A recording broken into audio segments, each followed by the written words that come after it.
Hello everyone, welcome to my channel. आज की video में मैं बॉटल गॉर्ड या लौकी की केयर के बारे में 9 इम्पॉर्टेंट टिप्स शेयर करूंगी।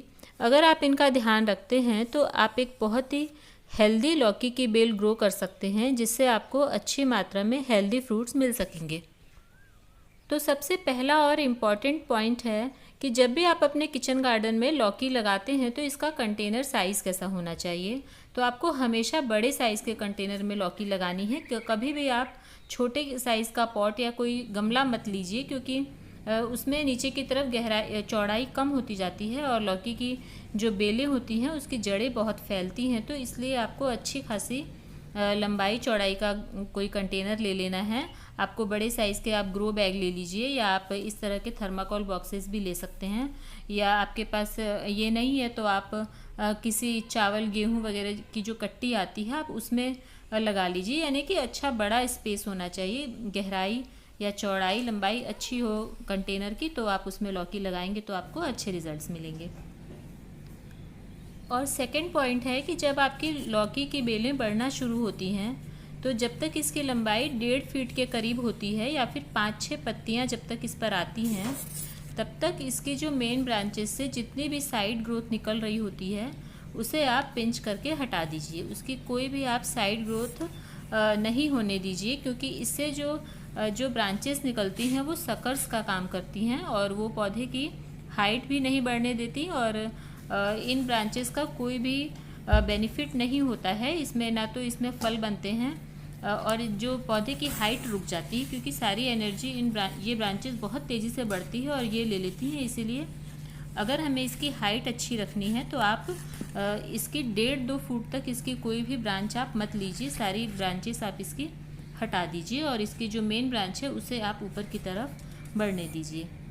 जैसे कि देखिए, ये जो बगल वाला जो लौकी का प्लांट है ये काफ़ी बड़ा हो चुका है और इसमें देखिए मैंने करीब 1.5-2 फुट तक मैंने इसकी एक भी ब्रांच नहीं बढ़ने दी। अब मैंने इसकी ये पहली ब्रांच बढ़ने दी है, ये वाली। और आप इसके नीचे देखिए, यहाँ ऊपर तक इसमें जितनी भी ग्रोथ निकल रही थी वो सारी मैंने हटा दी थी। इसमें से जो ग्रोथ निकलती हैं वो सकर्स का काम करती हैं, तो उसे आप ना बढ़ने दें। और थर्ड पॉइंट है कि आप महीने में 2 बार अपने लौकी के प्लांट्स पर फर्टिलाइज़र डालें और उसमें से एक बार आप लिक्विड फर्टिलाइज़र ज़रूर डालें। और लिक्विड फर्टिलाइज़र कैसे बनाना है, गोबर के कंडों से कैसे बनाना है, वो मैंने लिंक शेयर करी है आपके साथ, वो आप डिस्क्रिप्शन बॉक्स में जा कर के देख सकते हैं। और आप वैसे भी जो भी खाद आप यूज़ करते हैं उसी का आप लिक्विड बना लें। आप जैसे अगर आप गोबर की खाद या वर्मी कंपोस्ट आप वो यूज़ कर रहे हैं तो आप उसे पानी में घोल करके 2-3 दिन के लिए रख दीजिए और उसके बाद आप डाइल्यूट करके अपने पौधों पर डालिए। लेकिन आप महीने में एक बार लिक्विड फर्टिलाइज़र अपने पौधों पर ज़रूर यूज़ कीजिए और एक बार आप उसमें सॉलिड डालिए, क्योंकि लिक्विड फर्टिलाइज़र बहुत क्विक रिजल्ट्स देते हैं, बहुत जल्दी से पौधे की ग्रोथ होती है। और अब फोर्थ पॉइंट है कि आप बेलों को चढ़ाने के लिए कि कोई ना कोई इंतज़ाम ज़रूर कीजिए। आप इस तरह से क्रीपर नेट भी लगा सकते हैं जैसे मैंने लगाया है, नहीं तो आप रस्सियों की सहायता से आप कोई स्ट्रक्चर बना लीजिए उसे चढ़ाने के लिए, या आप कोई ट्रेलिस बना सकते हैं। जैसी भी सुविधाएं आपके पास हों जो आपसे बन सके, लेकिन आप बेलों को ज़मीन पर ना फैलने दें, उसे आप चढ़ाने का इंतज़ाम ज़रूर करें। इससे जो बेलों की ग्रोथ होती है उस पर बहुत प्रभाव पड़ता है। वो अगर आप उसे नीचे बढ़ने देते हैं तो उस पर फंगस लगने की पॉसिबिलिटीज़ भी बढ़ जाती हैं, इसीलिए आप बेलों को चढ़ाने का इंतज़ाम ज़रूर करें। और फिफ्थ पॉइंट है कि जो इसकी मेन ब्रांच होती है वो जब 5-5.5 फीट लंबी हो जाती है, देखिए ये वाली जो मेरे पौधे की जो इसकी मेन ब्रांच है वो अब इतनी लंबी हो चुकी है, करीब 5-5.5 फीट इसकी हाइट हो चुकी है। जब इतनी इसकी हाइट हो जाए तो ऊपर से आप इसका टिप काट दें, क्योंकि जो इसकी पहली ब्रांच होती है उसमें मेल फ्लावर्स ही आते हैं ज़्यादातर, तो इसलिए हम इसे ऊपर से कट कर देंगे, जिससे कि इसकी एनर्जी डिवाइड होगी और इसकी साइड ब्रांचेस निकलेंगी। और फिर जब इसकी साइड ब्रांचेस निकलेंगी तो उसमें फीमेल फ्लावर्स आएंगे जो कि फ्रूट में कन्वर्ट होंगे। तो आप इसकी मेन ब्रांच को करीब 5 फीट हाइट होने के बाद ऊपर से कट कर दें। देखिए इसमें जो इसकी सेकेंडरी ब्रांचेस आ रही हैं उसमें देखिए फीमेल फ्लावर बने हुए हैं। तो इसकी जो सेकेंडरी ब्रांचेस निकलती हैं, मेन ब्रांच से जो ब्रांचेस निकलती हैं उसमें फीमेल फ्लावर्स आते हैं। देखिए इसमें सभी में छोटे छोटे फीमेल फ्लावर्स आ रहे हैं, और फीमेल फ्लावर्स की पहचान होती है उसके पीछे छोटी सी लौकी लगी हुई होती है। और जो मेल फ्लावर होता है वो देखिए उसमें कोई पीछे लौकी नहीं लगी होती, वो सिंपल फ्लावर होता है। तो इसलिए हम इस जो भी मेन ब्रांच है इसे हम ऊपर से कट कर देंगे, इससे इसकी जो सेकेंडरी ब्रांचेस हैं वो बहुत जल्दी जल्दी ग्रो होती हैं। और अब 6th पॉइंट है कि आप इस पर लगने वाली बीमारियों को रोकने के लिए, इंसेक्ट्स के अटैक को रोकने के लिए हर 10-15 दिन में नीम ऑयल का छिड़काव कीजिए।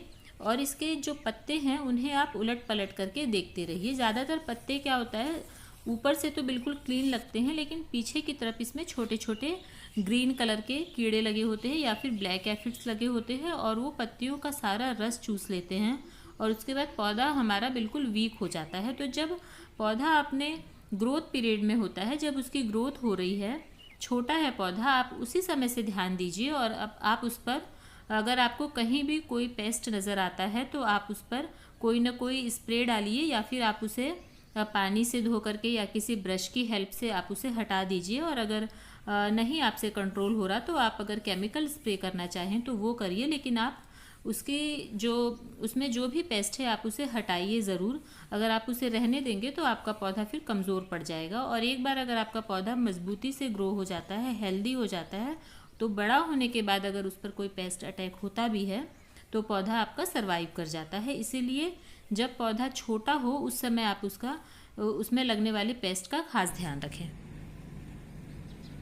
और अब 7th पॉइंट है कि जो इसकी सेकेंडरी ब्रांचेस निकल रही हैं, जो मेन ब्रांच से जो ये सेकेंडरी ब्रांच निकल रही हैं, उसे आप जब वो 3-3.5 फीट की हो जाती हैं तो उसकी टिप भी आप काट दीजिए, जिससे कि उसमें से फिर जो ब्रांचेस निकलेंगी, जो सेकेंडरी ब्रांचेस के नोड से जो ब्रांचेस निकलेंगी वो होंगी 3G ब्रांचेस या 3rd जनरेशन ब्रांचेस, और उसमें फीमेल फ्लावर्स की संख्या बहुत ज़्यादा होती है, तो इससे आपकी फ्रूटिंग बहुत ज़्यादा होगी। और 3G कटिंग के ऊपर मेरी अलग से वीडियो है, मैं डिस्क्रिप्शन बॉक्स में डाल दूँगी, उसमें मैंने करेले के प्लांट पर 3G कटिंग करके दिखाई है, तो आप वहाँ से चेक कर सकते हैं। तो आप 3G कटिंग लौकी के पौधे पर ज़रूर करें, इससे आपकी फ्रूटिंग बहुत ज़्यादा होगी। और 8 पॉइंट है कि जब आपके लौकी के प्लांट पर फीमेल और मेल फ्लावर्स खिलने लगते हैं तो आप इस पर हैंड पॉलिनेशन ज़रूर कीजिए। और लौकी में ये इसलिए इम्पॉर्टेंट हो जाता है क्योंकि इसके फ्लावर्स ज़्यादातर शाम के समय खिलते हैं, तो उस समय पॉलिनेटर्स नहीं होते हैं, और पॉलिनेशन न होने की वजह से फल हमारा सड़ करके गिर जाता है। तो देखिए ये मेल फ्लावर है क्योंकि इसके पीछे कोई लौकी नहीं लगी हुई है, और जो इस तरफ है ये हमारा फीमेल फ्लावर है। तो आप इसमें हैंड पॉलिनेशन ज़रूर कीजिए, और इसके ऊपर भी मेरी सेपरेट वीडियो है, आप देख लीजिएगा। मैं सारे वीडियोज़ के लिंक्स डिस्क्रिप्शन बॉक्स में डाल दूँगी, आप वहाँ से चाहो तो चेक कर सकते हो। और अब 9th और लास्ट पॉइंट है कि जब पॉलिनेशन सक्सेसफुली हो जाता है, जब फ्रूट का साइज़ बढ़ने लग जाता है, 1-2 दिन में ही पता चल जाता है, फ्रूट का साइज़ डबल हो जाता है बिल्कुल, तो उस समय आप फ्रूट फ्लाई या और भी किसी भी तरह के कीड़े से बचाने के लिए आप अपने फ्रूट को किसी कॉटन के कपड़े से या किसी कॉटन बैग से आप ढक कर के रखें, इससे कि फ्रूट फ्लाई उस पर डंक नहीं मार पाएगी, नहीं तो फ्रूट फ्लाई हमारे तैयार फल को ख़राब कर देती है, तो उससे आप उसे बचा कर रखें। इस पर भी मेरी वीडियो है। तो इन सभी बातों का ध्यान रखने के बाद भी जब आपका प्लांट बड़ा हो जाता है तो उस पर कोई ना कोई रोग लगते ही रहते हैं, जैसे पाउडरी मिल्ड्यू या फिर लीफ माइनर, इस तरह की बीमारियां लगती रहती हैं। लेकिन अगर आपने अपने पौधे का शुरू से ध्यान दिया है, अगर आपके पौधे की हेल्थ अच्छी है, तो इन छोटी छोटी बीमारियों का कोई प्रभाव नहीं पड़ता है आपके फ्रूट पर। ये बीमारियां लगी भी होती हैं और आप इनका उपचार करते रहेंगे अपने ऑर्गेनिकली, तो हम कुछ ना कुछ करते ही रहते हैं, लेकिन हमारे जो फ्रूट्स होते हैं वो बिल्कुल हेल्दी तैयार होते हैं। तो आप इन सभी बातों का अपने लौकी की बेल पर ज़रूर ध्यान दीजिए, जिससे आपकी लौकी की बेल हेल्दी ग्रो हो और हेल्दी फ्रूट्स उस पर बन सकें। आई होप आपको वीडियो पसंद आई होगी, और अगर वीडियो पसंद आती है, यूज़फुल लगती है, तो आप मेरे चैनल को सब्सक्राइब भी कीजिए एंड लाइक कमेंट ज़रूर